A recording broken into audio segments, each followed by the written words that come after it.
스마트폰 하나만 있으면 언제 어디서든 현금을 만들어낼 수 있는 이 방법 궁금하지 않으신가요? 추가 10% 지급 이벤트가 지금 화끈하게 진행 중입니다. 소액결제 현금화란 무엇일까요? 간단히 말하자면 소액결제 현금화는 휴대폰 소액결제 서비스를 이용해 결제한 금액을 현금으로 전환하는 방법입니다.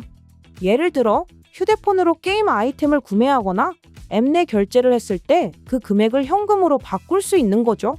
이 과정은 복잡하지 않고 빠르게 진행되기 때문에 급하게 현금이 필요할 때 정말 유용합니다. 특히 요즘처럼 디지털 결제가 일상화된 시대에는 소액결제 현금화가 점점 더 주목받고 있죠. 여러분이 매일 사용하는 스마트폰으로 현금을 만들어낼 수 있다는 사실 놀랍지 않나요? 그렇다면 소액결제 현금화가 왜 이렇게 인기를 끌고 있는 걸까요? 첫 번째 이유는 간편함입니다. 소액결제는 이미 여러분의 일상 속에 녹아있는 결제 방식이죠. 예를 들어 구글 플레이 스토어나 앱 스토어에서 앱 내 결제를 하거나 게임에서 아이템을 구매할 때 사용하는 그 결제가 바로 소액결제입니다. 이 결제 금액을 현금으로 바꾸는 과정은 몇 번의 클릭만으로 가능합니다. 두 번째로 빠른 처리 속도가 큰 장점입니다. 소액결제 현금화는 보통 신청 후 몇 분에서 몇 시간 안에 현금이 입금되니까 급하게 돈이 필요할 때 정말 유용하죠. 세 번째로 소액결제 현금화는 누구나 쉽게 접근할 수 있습니다. 복잡한 서류나 절차 없이 스마트폰과 계좌만 있으면 누구나 이용할 수 있죠. 이제 어떤 상황에서 소액결제 현금화를 이용할 수 있는지 알아볼까요? 소액결제 현금화는 다양한 상황에서 빛을 발합니다. 예를 들어 월급날이 멀었는데 갑자기 생활비가 필요할 때, 혹은 친구와의 약속에 급하게 현금이 필요할 때 소액결제 현금화를 통해 빠르게 문제를 해결할 수 있습니다. 또 게임이나 앱 내에서 결제한 금액이 생각보다 많아졌을 때 그 금액을 현금으로 돌려받고 싶을 때도 유용하죠. 특히 요즘은 모바일 결제가 워낙 보편화되어 있어서 소액결제를 자주 사용하는 분들이 많기 때문에 현금화 수요도 점점 늘고 있습니다. 그렇다면 소액결제 현금화를 할 때 어떤 업체를 선택해야 할까요? 안전한 업체를 고르는 게 정말 중요합니다. 요즘은 소액결제 현금화를 전문으로 하는 사이트나 업체가 많지만 모두가 믿을 만한 건 아니에요. 신뢰할 수 있는 업체를 고르려면 몇 가지 기준을 체크해야 합니다. 첫째, 업체의 후기를 확인하세요. 실제 이용자들의 후기는 그 업체의 신뢰도를 가늠하는 좋은 지표입니다. 둘째, 빠른 입금 처리 여부를 확인하세요. 좋은 업체는 신청 후 몇 분 안에 입금을 완료합니다. 셋째, 고객 서비스가 잘 되어 있는지 확인하세요. 24시간 문에 가능한 업체는 문제가 생겼을 때 빠르게 대응해줄 가능성이 높습니다. 예를 들어 24PIN이나 퀸 상품권 같은 사이트는 24시간 운영하며 빠른 입금으로 유명하죠. 이런 업체를 선택하면 안전하고 빠르게 현금화를 할 수 있습니다. 이제 구체적으로 소액결제 현금화를 어떻게 진행하는지 그 과정을 단계별로 알려드릴게요. 첫 번째 단계는 소액결제 내역 확인입니다. 여러분이 어떤 소액결제를 했는지 그 금액이 얼마인지 정확히 파악해야 합니다. 예를 들어 구글 플레이 스토어에서 5만 원 결제를 했는지 아니면 게임 내에서 10만 원 결제를 했는지 명확히 알아야 합니다. 두 번째 단계는 업체 선택입니다. 앞서 말씀드린 기준을 바탕으로 신뢰할 만한 업체를 찾으세요. 세 번째 단계는 신청서 작성입니다.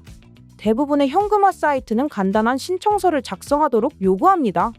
여기에는 결제 내역, 금액, 그리고 입금받을 계좌 정보를 입력해야 합니다. 이때 정보를 정확히 입력하는 게 중요해요. 잘못된 정보를 입력하면 입금이 지연되거나 불가능할 수 있으니까요. 네 번째 단계는 입금 확인입니다. 신청 후 보통 몇 분에서 몇 시간 안에 계좌로 돈이 입금됩니다. 은행 점검 시간, 예를 들어 새벽 11시 40분에서 12시 30분 사이에는 입금이 지연될 수 있으니 이 점도 유의하세요. 여기서 잠깐! 지금 이 영상을 보고 계신 여러분께 특별한 소식을 다시 한번 전해드립니다. 현재 진행 중인 추가 10% 지급 이벤트를 통해 여러분이 현금화한 금액의 10%를 더 드리고 있습니다. 예를 들어 10만 원 소액 결제를 현금화하면 10% 추가 금액을 받아 더 큰 혜택을 누릴 수 있죠. 이 이벤트는 기간 한정으로 진행되니 지금 바로 참여하세요. 이벤트 참여 방법은 간단합니다. 현금화 신청 시 이벤트 코드를 입력하거나 업체 홈페이지에서 이벤트 배너를 클릭하면 됩니다. 이런 기회는 흔치 않으니 절대 놓치지 마세요. 자, 다시 본론으로 돌아와서 소액결제 현금화를 할 때 주의해야 할 점들을 자세히 짚어볼게요. 첫 번째로, 사기 업체를 조심하세요. 믿을 수 없는 업체의 결제 정보를 제공하면 돈을 받지 못하거나 개인정보가 유출될 수 있습니다. 항상 업체의 신뢰도를 확인하는 게 중요해요. 예를 들어 후기가 없거나 너무 높은 비율을 약속하는 업체는 의심해 볼 필요가 있습니다. 두 번째로 결제 한도를 체크하세요. 소액 결제는 통신사마다 월 한도가 정해져 있어서 한도를 초과하면 현금화가 불가능할 수 있습니다. 예를 들어 SK텔레콤이나 KT 같은 통신사는 월 50만 원에서 100만 원 정도의 한도가 설정되어 있죠. 세 번째로 현금화 비율을 비교하세요.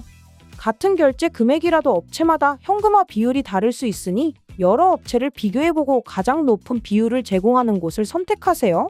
마지막으로 세금 관련 문제도 고려해야 합니다. 소액 결제 현금화는 개인적으로 소규모로 진행할 때는 세금 문제가 크지 않지만 대량으로 진행하거나 법인에서 이용할 때는 세무 처리가 필요할 수 있으니 관련 규정을 확인하세요. 이제 소액 결제 현금화의 장점과 단점을 정리해 볼까요? 장점은 앞서 말씀드린 대로 빠르고 간편하다는 점, 그리고 현금의 유연성을 얻을 수 있다는 점입니다. 특히 급하게 현금이 필요한 상황에서는 정말 유용하죠. 예를 들어 월급날이 멀었는데 갑자기 차 수리비가 필요하다면 소액 결제를 현금화해서 바로 해결할 수 있죠. 또 소액 결제는 스마트폰 하나만 있으면 언제 어디서든 가능하니까 접근성이 정말 뛰어납니다. 반면 단점으로는 현금화 비율이 100%가 아니라는 점이 있습니다. 예를 들어 10만 원짜리 결제를 현금화하면 9만 원에서 9만 5천 원 정도를 받게 되니까 약간의 손실이 발생할 수 있습니다. 또 잘못된 업체를 선택하면 사기를 당할 위험도 있죠. 하지만 이런 단점들은 신뢰할 만한 업체를 선택하고 꼼꼼히 확인하면 충분히 피할 수 있습니다. 특히 소액 결제 현금화는 젊은 층 사이에서 특히 인기가 많습니다. 왜냐하면 요즘 20에서 30대는 모바일 결제를 자주 이용하니까요. 예를 들어 게임을 즐기는 대학생이나 직장인은 게임 내 결제를 자주 하죠. 이런 결제 금액을 현금으로 돌려받을 수 있다면 생활비나 다른 용도로 활용할 수 있으니 정말 유용하죠. 또 모바일 결제는 물리적인 상품권과 달리 분실 위험이 없다는 장점도 있습니다. 여러분이 최근에 한 소액 결제가 있다면 지금 당장 현금화해보는 것 어떨까요? 그럼 실제로 소액 결제 현금화를 한 사람들의 이야기는 어떨까요? 예를 들어 직장인 최급하게 병원비가 필요했지만 마땅한 현금이 없었어요. 그러다 최근에 게임에서 20만 원 결제를 했던 걸 떠올렸죠. 최소액 결제 현금화 사이트를 통해 이 금액을 95% 비율로 현금화해서 19만 원을 받았고 그 돈으로 병원비를 해결할 수 있었어요. 또 다른 사례로 학생 EM 내결제로 5만 원을 썼는데 결국 앱을 안 쓰게 되면서 돈이 아까웠죠. 이 결제 금액을 현금화해서 친구들과 맛있는 식사를 즐길 수 있었습니다. 이런 사례들을 보면 소액 결제 현금화가 실생활에서 얼마나 유용한지 알 수 있죠. 이제 여러분이 궁금해할 만한 질문 하나를 더 풀어볼게요. 소액 결제 현금화는 합법인가요? 결론부터 말하자면 합법입니다. 소액 결제는 통신사에서 제공하는 정식 결제 서비스이고 이를 현금으로 전환하는 건 법적으로 문제되지 않습니다. 다만 결제 내역을 불법적으로 조작하거나 사기성 업체를 통해 거래하면 문제가 될 수 있으니 항상 신뢰할 만한 업체를 통해 거래하세요. 또 법인에서 소액 결제를 대량으로 현금화하는 경우에는 세무 처리가 필요할 수 있으니 이 부분도 유의해야 합니다. 또 하나, 소액 결제 현금화의 트렌드도 짚어볼까요? 최근에는 모바일 결제 시장이 커지면서 소액 결제 현금화 수요도 급증하고 있습니다. 특히 게임, 스트리밍 서비스, 앱 내 결제 등이 늘어나면서 소액 결제를 자주 사용하는 사람들이 많아졌죠. 또 통신사마다 소액 결제 한도를 상향 조정하는 추세라 현금화할 수 있는 금액도 점점 커지고 있습니다. 예를 들어 과거에는 월 50만 원 한도였다면 이제는 100만 원까지 가능해진 통신사도 많죠. 마지막으로 소액 결제 현금화를 할 때 꿀팁 몇 가지를 더 드릴게요. 첫째, 여러 업체를 비교하세요. 같은 결제 금액이라도 업체마다 비율이 다를 수 있으니 최소 2에서 3곳을 비교해보는 걸 추천합니다. 둘째, 이벤트 기간을 노리세요. 추가 10% 지급 이벤트 같은 프로모션은 현금화 수익을 극대화할 좋은 기회입니다. 셋째, 소액 결제도 모아서 현금화하세요. 1만 원, 2만 원짜리 소액 결제도 여러 번 모으면 꽤 큰 금액이 될 수 있으니까요. 넷째, 모바일 앱을 활용하세요. 요즘은 현금화 업체들이 전용 앱을 제공하는 경우가 많아서 앱을 통해 더 빠르고 편리하게 거래할 수 있습니다. 자, 여기까지 소액 결제 현금화의 모든 것을 알아봤습니다. 이제 여러분도 소액 결제를 현금으로 바꾸는데 자신감이 생기셨죠? 다시 한번 강조하지만 지금 추가 10% 지급 이벤트가 진행 중이니 이 기회를 절대 놓치지 마세요. 스마트폰 속 결제 내역이 현금으로 바뀌는 마법을 경험해보세요. 이 영상이 도움이 됐다면 좋아요와 구독 버튼 꼭 눌러주세요. 다음 영상에서 또 유용한 정보로 찾아뵙겠습니다. 감사합니다.